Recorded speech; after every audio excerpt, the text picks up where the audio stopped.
Hello, poor people. How are you today? I trust you're having a miserable life as usual. Tonight, we're going to discuss something very interesting. In fact, it was inspired by a DM I got on Instagram. So, this DM is from Ubi. Finally, I saw your video on XYZ and I decided to start my own YouTube channel. Do you think it's wise, after all these years, summoning courage to quit my job? Ubi, this video is for you. No, I think it's unwise to quit your only source of income to pursue an outlet, an unexplored terrain. I'll explain to you what I mean by this because most people confuse reality with movies. That once the hero has suffered, or if you quit your job, pursue something, it all works out. Let me make something very clear. Before it works out, you have to suffer. There are times where I invested a lot of money in a business. I bet my rent, bet my tuition fee, bet every single thing in my account. And guess what? The universe decided to reward me and I lost. I was almost thrown out of the house because I couldn't pay rent. So you can invest in a business and still lose. That is life.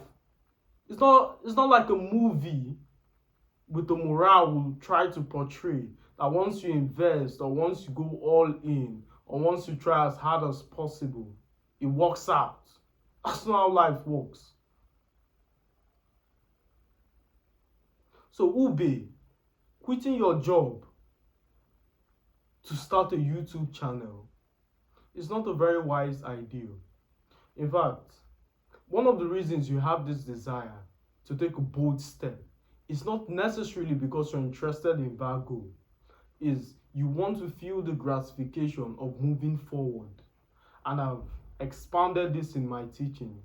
Avoid these action traps, which is most people like to take action based on feeling. They love this idea of external action, something I call external action.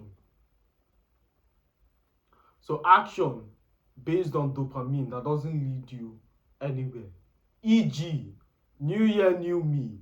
E.g., you break up with your girlfriend, you break up with people, you buy a course, you do all these external things that doesn't actually move you forward. Because when you take out your debit card and impute those digits, you feel proud. You feel like you're making progress. But in reality, it ends in disappointment. So Ube, the job you're about to quit is not necessarily the job that's the problem. The real problem is you want to feel the gratification that you're making progress, you're moving forward. I'll link the video at the end of this video, but there's one I want you to check out. Avoid these two traps in action taking. So when it comes to passion versus money, the first thing you need to understand is passion is not profitable, especially at the infancy, while your job is what pays the bills. Now, if you look at various individuals who have come up and become successful, those who followed their passion at the infancy to the latter, it's most likely they started in their mom's basement.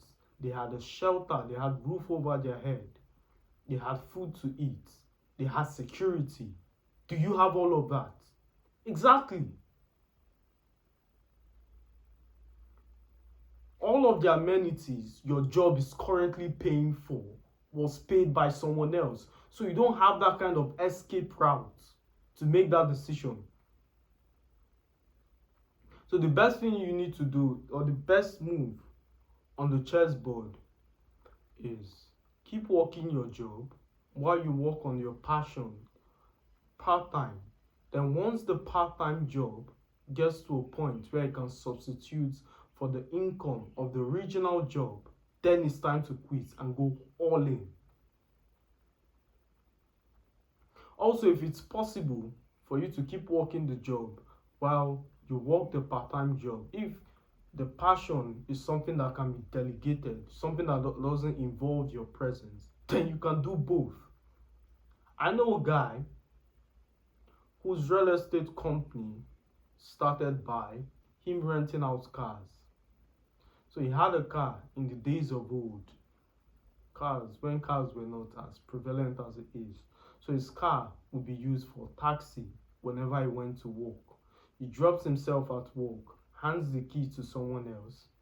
At the end of the day, so the cycle repeated over some years. He was able to purchase more vehicles, turn the business into some kind of franchise. Of course, you cannot be told within a minute's accuracy. There were a lot of problems associated with that venture. Their drivers would sell this narrative. The car is bad, they will try to increase the cost of maintenance. So there were a lot of problems associated with it. Ultimately, it was successful. So that's one. Passion versus money. You pick money every time. Then once you get to the point where you can work your passion more as a leisure and it becomes profitable. So there are two things you can do. A, become so rich that your passion is something you work as a leisure, as more of a leisure than the desire to become profitable.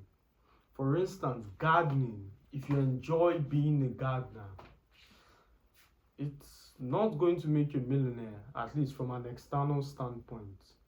Maybe there are intricacies you understand. There's a unique set of values you can bring to gardening. But from me, from an external standpoint, I don't see how profitable it can become. So that's one. You can get so rich such that you do gardening as leisure. You do not have to worry about bills, things of that sort.